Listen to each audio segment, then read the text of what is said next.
muss erzählen. Und weil ich nun nichts weiter kann, bleib ich anbetend stehen.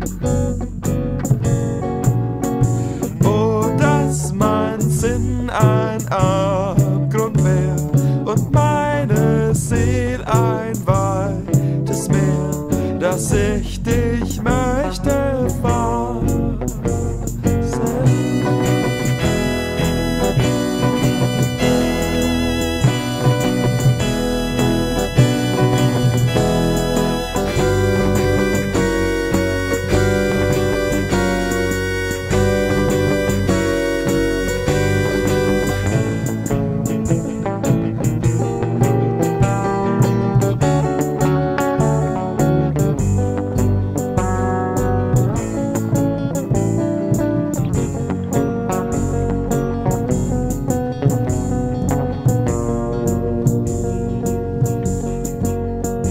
Wann oft mein Herz im Leibe weint und keinen Trost kann finden,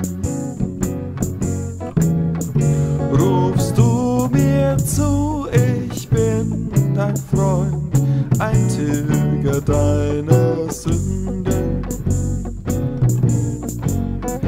Was trauerst du, o Bruder mein? Du sollst ja guter Dinge sein, ich zahle deine Schuld.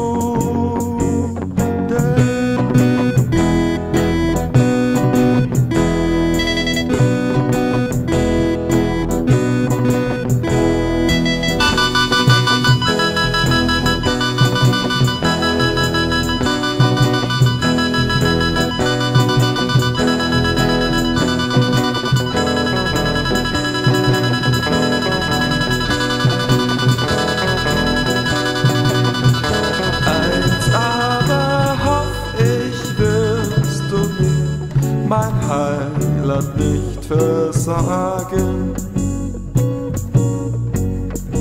dass ich dich möge für und für in bei und an mir tragen. So lass mich doch dein Kräblein sein, komm, komm und lege bei mir an.